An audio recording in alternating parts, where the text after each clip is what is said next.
Hello, everyone, and welcome back to our virtual Dirshu Mishnah Berurah share. We are holding in Mishnah Berurah Chelik Hey. We will be learning today Daf Kuf Tev Zayin Amud Aleph. We continue to learn Hilchos Yom Tov. We are in Siman Tov Kuf Beis. We began the Siman yesterday, and we are on the top line of Kuf Tev Zayin Amud Aleph in middle of Sif Aleph. So we learned yesterday in the Mechaber that there's an Isser on Yom Tov. You are not allowed to generate a flame. You're allowed to use fire on Yom Tov, let's say to cook, but you're not allowed to generate a new flame. So if you have to light something, if you lit a candle before Yom Tov, you're allowed to take flame from that candle and transfer it to somewhere else.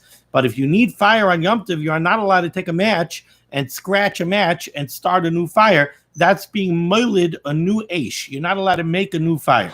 Now the Mechaber continues on the top of Kuf Tez Zayin Amud Aleph, right by the Ois Katan Hay for the Mishnah Berurah. Says the Mechaber, Ve'ein oisin pechamim.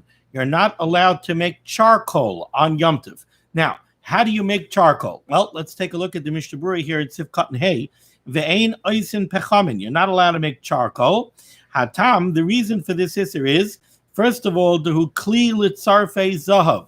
Charcoal was something that refiners of gold, refiners of metal, would use charcoal. Charcoal is something which retains heat and burns very hot, so they would use it for the refining process. And therefore, when you make charcoal on Yom Tov, you're making a clay umnis. You're making something which is a keli, which is it's like a makabah patish. You're forming a keli. Also, the Mefarshim say, it looks like you're doing something. It doesn't look like you're doing something here that's a tzarich Yom Tov. It looks like you're doing something which is a tzarich of a weekday enterprise, a business enterprise. You're making charcoal for metal refinery purposes. The gam, and furthermore, says the Chavetz Chaim, to whom mechabe. How do you make charcoal? Well, the way you make charcoal is you take wood, you light the wood on fire, you burn a very hot fire, and that fire burns out a lot of the different ingredients, a lot of the different particles that are in the wood. And when you eventually extinguish that fire, you're left with a charcoal, which is something that you can light, and it will burn and it will smolder. It won't burn with a visible flame. It will, like when you make charcoal briquettes for a barbecue, it'll have an invisible flame with an intense heat, and it will burn for a long time. The science of it is that when you make that initial burning, it burns a lot of the more volatile particles that are in the wood. So a lot of the more combustible, the combustible matter is burnt off. It's carbonized. Later, when you light it, it doesn't have those volatile ingredients and particles that burst right away into flame. Instead, it retains heat. It burns with an intense heat, and it burns for longer.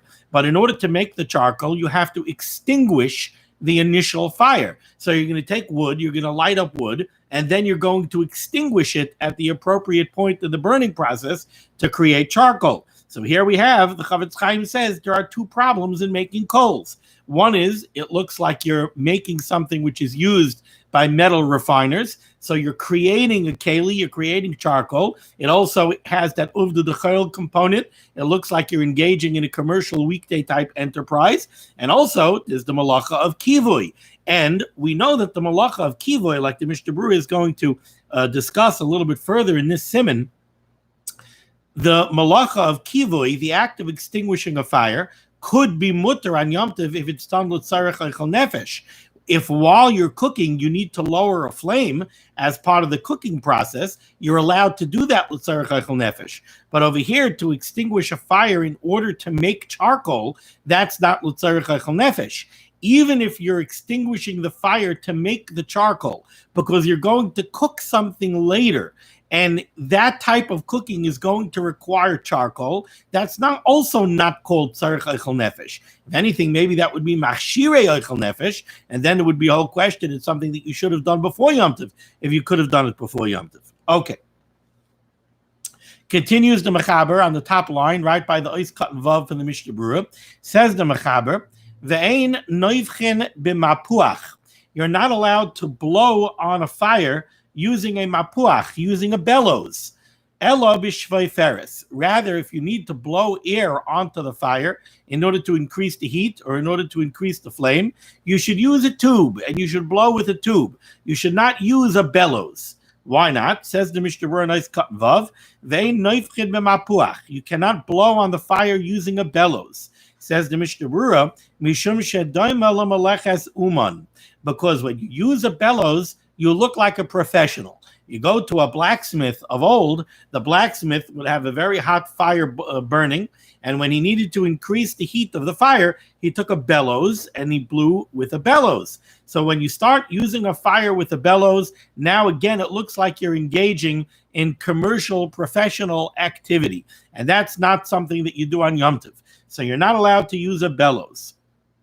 It continues the Mishnah Berurah, ve'ein b'chlal zeh, there is not included in this Isser, Masha Neifefin ala Eish bebeged, the practice of fanning a fire using some kind of garment, Ay bekli ha'asir lekach, or with a special instrument that was made for this purpose, that was made minoitzais from feathers. So the Mishnah Berurah is telling you, you do have an Isser of using a bellows. A bellows looks like you're engaging in professional activity. A bellows is a kliomnis. But to take a beged, you want to take a jacket, you want to fan the flames, or even if you want to take a keli that is made for fanning flames, but it's a simple keli, just something made with feathers, a fan, that's not something that a professional would use. And therefore that you are permitted to do. Because this does not rise to the level, this is not similar to a bellows, and therefore we would not aser it. And this the Chavetz Chaim quotes from the Chaye Odom. Let's go back up now to the Mechaber. The Mechaber continues, and he says, while I'm telling you that you're not allowed to use a mapuach, and you should use a shveiferes, however, the Mechaber says, V'nahagu heter b'mapuach shel balei batim, they were accustomed to allowing one to use a mapuach shel balei batim. Now this mapuach shel balei batim, this is a bellows, and apparently there were two different types of bellows. There was a professional commercial bellows, and then there was a household bellows. You know, sometimes you go and you buy something and it says on it, this is intended for home use, not intended for commercial use. So I guess there's a heavy duty bellows, a real professional bellows, and then there's a homeowner's bellows, a lightweight one. And therefore the Mechaber says here that the minhag was to be matir the use of the homeowner's bellows. Nagu heter b'mapuach shel balei batim. However, even that has to be al yedei shinui. That we're only matter you to use the mapuach shel balei batim if you did it in an abnormal fashion. What's the shinui that's required? Milamaylo lamata. That somehow you blow on the fire from the top down to the bottom, not from the base of the flame and up. Says the Mishnah Berurah, and Ois Cotton Zayin b'mapuach shel balei batim, you could use this homeowner's mapuach, avo b'mapuach gadol shel umnin. However, with a real professional mapuach, which the Mishnah Berurah seems to say is a larger device, that's afilu al yedei shinui aser. That would be aser even if you did it with a shinui. Okay, now we go to the words of the Ramah in the middle of the second line. Hagah. Says the Ramah, Umutar lechasais ha'esh b'kli. You are allowed to cover over a fire with a keli, oy ba'afar muchan, or with either dirt, or from the Mishnah Berurah it sounds like ash, even though ash would be afer with an aleph, not afar with an ayin. So the words of the Ramah are afar muchan. If you have some kind of sand or dirt that is muchan for Yom Tov use from before Yom Tov, you're allowed to cover up the fire im einoi mechabehu.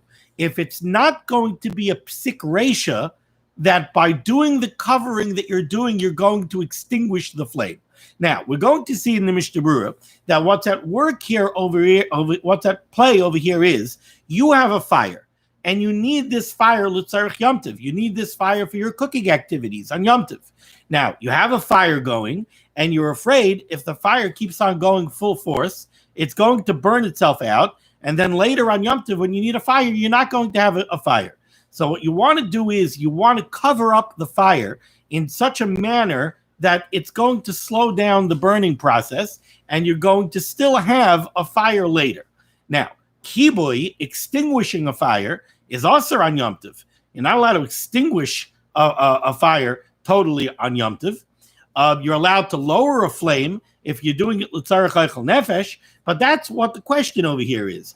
Are you allowed to go ahead and cover up the fire, which is going to lower the fire, if you're doing it in order to save it for later Yom Tov use? So the Ramah says yes. Mutter lechasais eish b'kli. You're allowed to cover up the fire with a keli, ay ba'afar muchan, or if you have dirt or ash that is muchan, that's not muktzah, im einay mechabeyu. If it's not a psik reisha, that by covering it up, the fire is going to go out. If it's a psik reisha that you're going to put the fire out by putting this cover on, then you're not allowed to do it because you're not allowed to extinguish a flame on Yom Tov.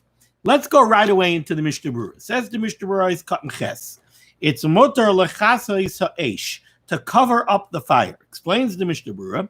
Tahainu, what we're speaking about over here is shemechaseyu balayla. The person wants to cover up the fire at night. Kedei sheyehei ha'esh shomer lo lamachar. It's the night of Yom Tov. It's after the Suda. Person's ready to go to sleep. He knows that he needs fire for the Suda tomorrow morning in order to cook for the Suda. If he leaves the fire the way it is, it's going to burn itself out. So he wants to cover it up so that he should have fire for tomorrow. Said the Ramah that this is mutter, ois cotton test. You're allowed to cover up the fire with a keli or with afar muchan, or with dirt that is prepared. It's not muktzah. It's muchan for Yom Tov use. Says the Mishnah Berurah, what's the Mechaber telling you when he says you need afar muchan? La'afuke imhusak boy b'yom. Let's say you made a fire on Yom Tov. And now, after you made the fire, you have ash. You burnt a cooking fire on Yom Tov, and now your tanur, your oven, has ash in it. Well, that ash is muktzah. Why is that ash muktzah? Because it's noilad. And even according to the more makel opinions on muktzah on Yom Tov that we had in Siman Tov Tzadikei, we said that they're machmer when it comes to the muktzah of noilad. And this is certainly noilad. Before Yom Tov, you had wood that was oimid lahasaka. You had wood that was usable as firewood. You burnt it on Yom Tov and you generated ash. So that's a complete status change from firewood, from fuel to ash. So this ash is muktzah. It's noilad.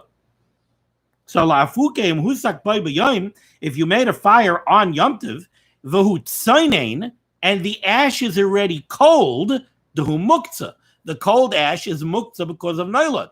Why does it have to be cold? Because if the ash is hot, it's not muktzah.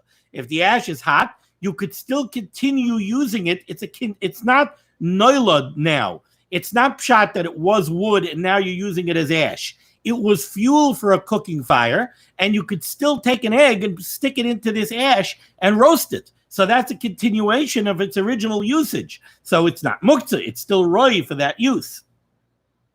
Ice cotton yud. You're allowed to cover up the fire im einay mechabehu, if you're not going to extinguish the fire. Explains the Mishnah Berurah, what the Ramah wants to say when he says you're allowed to do this if you're not going to extinguish it. He means ba'ofen shelo yiyeh psik reisha. It has to be a case where it's not going to be a psik reisha, where it's not for sure that you're going to end up extinguishing the fire. The azaser. If it's a psik reisha, then it would be aser to cover up the fire. Now remember, psik reisha means cutting off the head. It comes from the lashon of the Gemara, psik reisha v'lo yamas. You can't cut off the head of a chicken and not have the chicken die. So if it's an inevitable result of the act of covering the fire, that the fire is going to go out, then it's aser because of kivui, then it's aser because of extinguishing, even though it's a davar she'eina mechaven. Even though you didn't intend on extinguishing the fire, it's aser anyway. V'afta kavanasai b'hakibui. Now the Mishnah Berurah addresses a different point, and I spoke this out. Why are you covering this fire?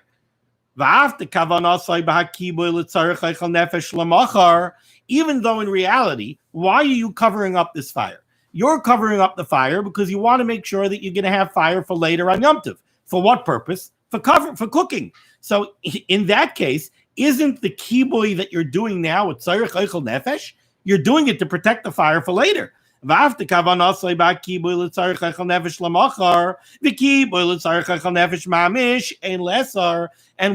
is done for eichel nefesh purposes, we can't prohibit it. And we know that that's true. The hot silent basar agabe gecholim. We know you're allowed to roast meat over coals. And when you roast meat over coals, juices drip out of the meat, go on the coals, and that extinguishes the fire. So we know that kibui l'tzarich hachal nefesh is mutter. Shani hasam, that kind of kibui is mutter. The kibui b'shas tikun ha'oichel, because that kibui is taking place as you're cooking.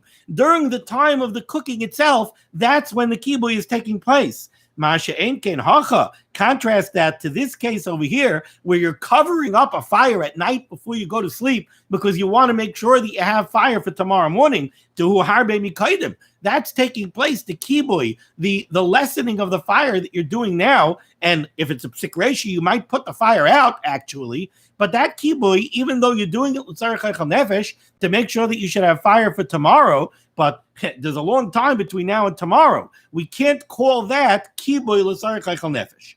However, the Mishnah Berurah does bring down from the Pri Chadash here, v'yesh me'achrayim shemekilin b'chal gavni. There are achrayim that rule more leniently in all cases of this kind of kibui, and they say kevan shal kol panim einam mechaven l'chabos rak. Since you certainly don't want to extinguish the fire, since your whole kavana over here is you don't want to extinguish the fire, you're just trying to protect your fire and protect your fuel to make sure that you'll have fire available tomorrow, right? So even if these achrayim hold, even if it's a psik ratio, that by covering up the fire, it's going to be extinguished. Since it is a davar she'eina miskaven, you don't want to extinguish the fire. That's not your goal. Your goal is you don't mind even if you just lessen the fire. You just want to make sure that you're going to have fire for tomorrow. And that's a tzarich Yom Tov, and it's a tzarich hachal nefesh. Even if it's a psik resha, they're matter you to do it, these achrayim. Now we continue with the words of the Ramah. Go back up to the Ramah. By me, it's on near the beginning of the third line. Says the Ramah, V'dafka l'tzarich Yom Tov rishon. You're only allowed to do this to cover up the fire on Yom Tov rishon if you're doing it l'tzarich Yom Tov rishon. Ava l'tzarich Yom Tov sheni. But if you want to cover up a fire on the first day of Yom Tov so that you should have fire for the second day of Yom Tov, that is aser. Says the Mishnah Berurah Katan Yud Aleph l'tzarich Yom Tov sheni. Kegoin, for example, b'Yom Tov rishon b'shachris, in the morning after your Suda on the first day of Yom Tov, mechase, you want to cover up the fire. Why? Sheyehi muchan le'erev balayla, so that tonight, which is already Yom Tov sheni, you should have fire. That's aser. Mishum de'en lahatriach b'Yom Tov echad l'chaveroi, because that's achana. You're doing an act of achana. You're being matriach. You're exerting yourself on Yom Tov rishon for Yom Tov sheni. You're not allowed to do that. Okay, now we continue with the Mechaber over here, and we go into another halacha. Says the Mechaber near the end of the third line. Ha'iseh madura b'Yom Tov. If somebody's making a large fire on Yom Tov. Now we know that when you make a large fire, what do? You take the firewood and you stack it.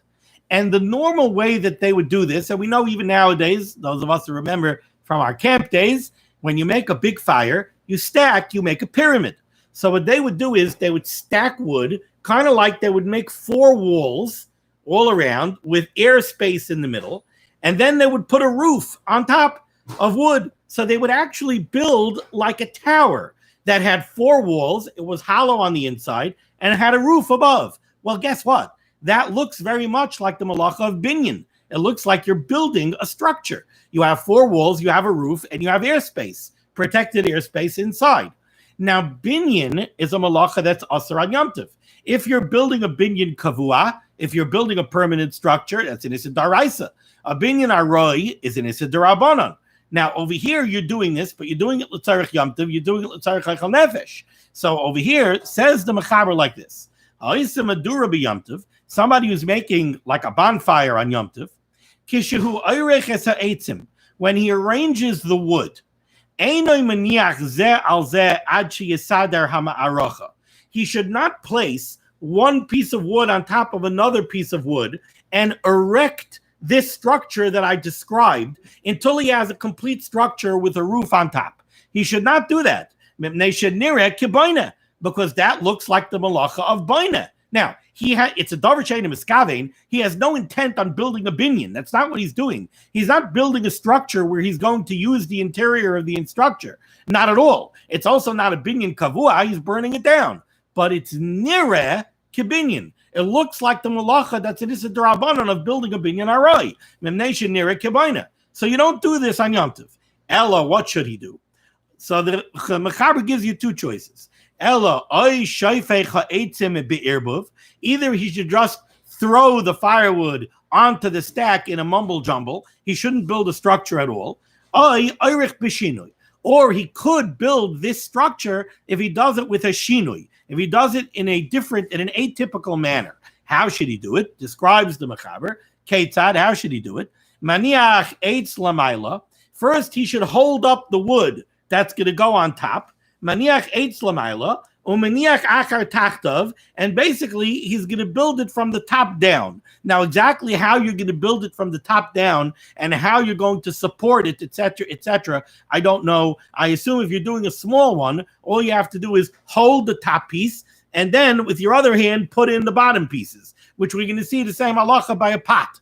Obviously, if you're building a very tall structure, I don't know exactly how you would do this, but you do it with a shinui and you build it from the top down. Until you get down to the ground. And similarly, says the Mechaber, so too if you're putting a pot on top of a fire. When they would put a pot on top of a fire, you need to support the pot. So what they would do is they would put stones underneath and they would put the pot on top. Now, guess what? If you put down a box of stones, so those are 4 walls, and now you put a pot on top, that's the roof. That's also the same problem of nireh kibinyan. And therefore, the Mechaber says, so too by a pot, what should you do? You should hold the pot, and put the stones under the pot. But you should not erect the stones and then put the pot on top, because that would be the normal way, and that would be nireh kibinyan. And similarly, the Mechaber gives us another case. Hamita, if you're erecting a bed on Yom Tov. So oiches hakroshim lamaila. Again, when you erect a platform bed, you have the same potential problem. You have a surface on top, which is the bed, which is the roof, and you have the side walls that go on the ground. Those are the walls, and you have a hollow space underneath. So again, you're erecting a binyan, and therefore the Mechaber says, "V'chein amita oiches hakroshim lamaila." You should hold up the boards of the bed that form the roof. And you should put the walls underneath, but you shouldn't put up the walls first and then the bed, which forms the roof, because that again is nireh kibaina. Afilu beitzim, even eggs, says the Mechaber. Lo yamidoi sam shura al gabe shura ad sheyamdu k'may migdal. If you want to roast eggs in a fire, so you want to roast a dozen eggs, don't build a pyramid of eggs in the fire. Because if you're building a pyramid of eggs, you're building a structure, and that structure has airspace between the eggs, and you want that airspace because that airspace allows the fire and the heat to travel amongst all the eggs. So even by eggs, says the Mechaber, do not erect the structure in that way. Ela yeshane, rather you should do it in an atypical manner. V'yaskil milamala, start from the top, lamata, and build downwards. V'chein kol kayotza bazet sar shinoi, and concludes the Mechaber, and he says, in all such types of cases where you're building these types of structures, you must do it with a shinoi. Now let's take a look at the words of the Mishnah Berurah. We begin with Eis Katan Yud Beis. Einoi meniach zeh al zeh. When you're erecting this bonfire, do not put the wood, don't stack up the walls. Hainu, you're going to make 2 walls. You're going to make 1 row of wood on this side, 1 row of wood on this side. And you're going to put a roof. You're going to put wood across on top. That looks like you're building an oyel, a tent, a structure, because you have walls and a top, and you have protected airspace underneath. But if you just want to make a stack of wood, one piece on top of the other, that's not nirek kebaina. Over there, you don't have walls and a roof. You just have a stack. A stack is fine. The problem is when you make a structure, when you make walls and a roof and protected airspace underneath.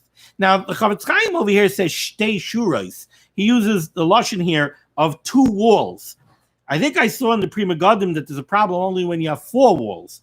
But all right, but the Mishnah Berurah over here says 2 walls.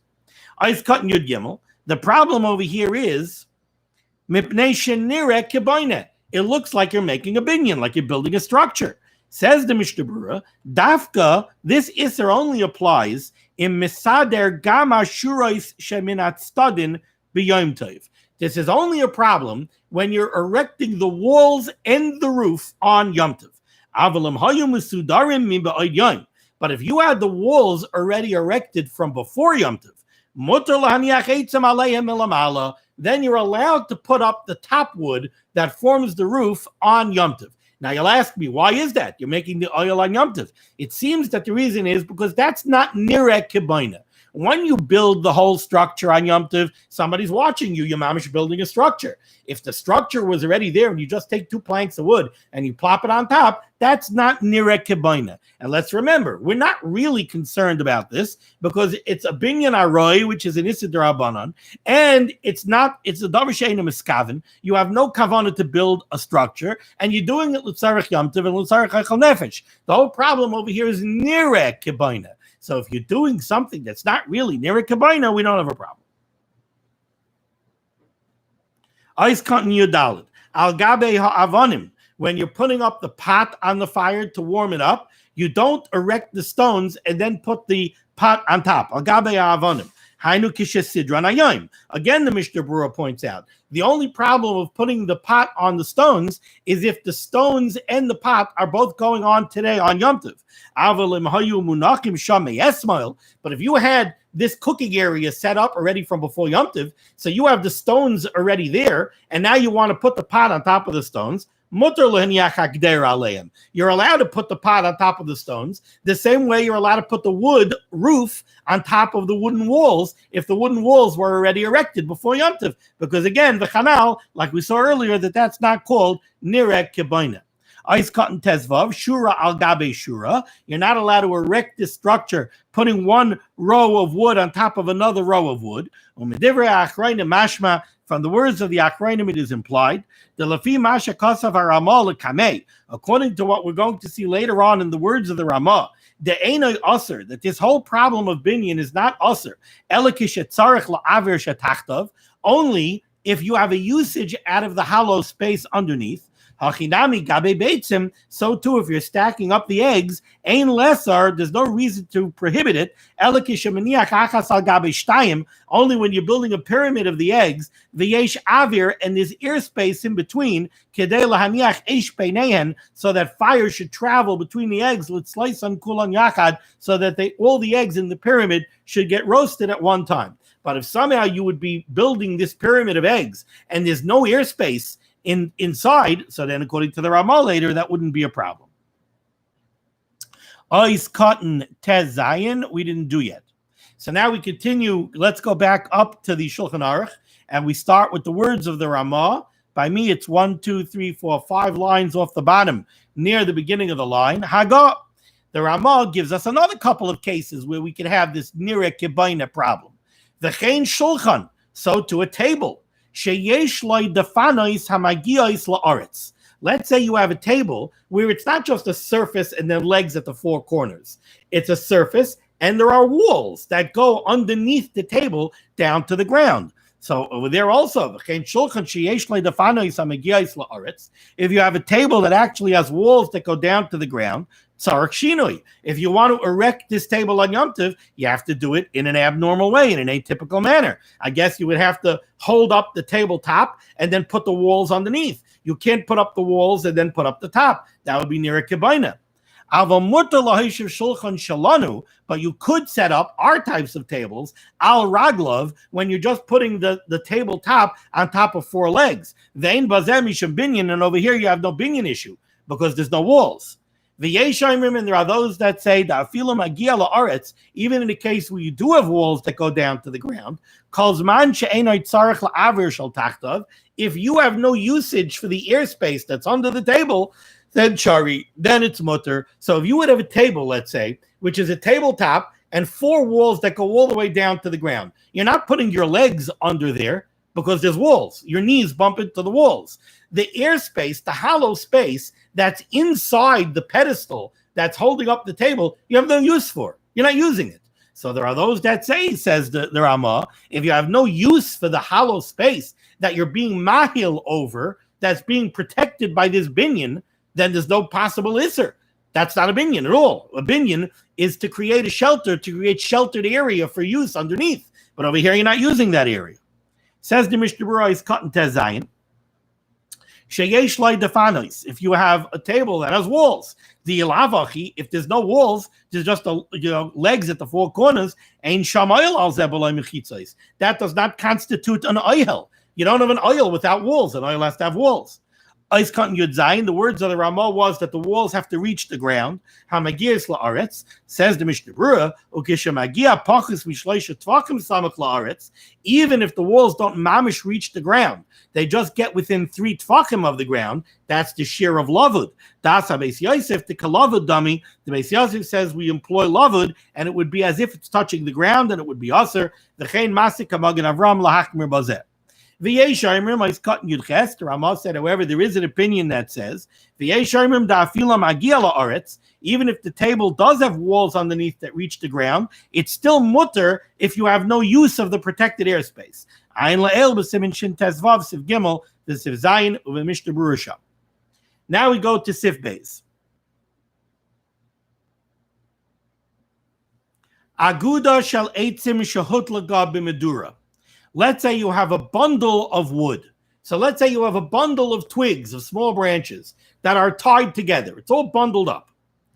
And you lit it to be a torch or a nice-sized fire. Aguda shel eitzim shehut laga b'medura. Kol eitz shalai achaza boy ha'esh. If you have a twig in that bundle that has not yet caught fire, mutter l'shamtai. You're allowed to take it out and remove it, and that's not an isser of kivui. That's not considered that you did an act of extinguishing. Ve'enoi doime lemeser shemen mehaner. And this is not comparable to removing oil from a lamp. You see, when you have an oil lamp that's burning, the halacha is you're not allowed to remove oil from the lamp. Why is that? So the machlokes rishonim why that's true. You see, you would be tempted to say that the reason that's usher is because by removing oil from the lamp is going to go out sooner. But that's not right, because that would be called gram kibui. And gram kibui would be mutter. You're causing the extinguishing of the flame to happen sooner. But that's not kivui. That's gram kivui. So why is it usher to take the shemen out of the ner? Over here we have a machlokes rishonim.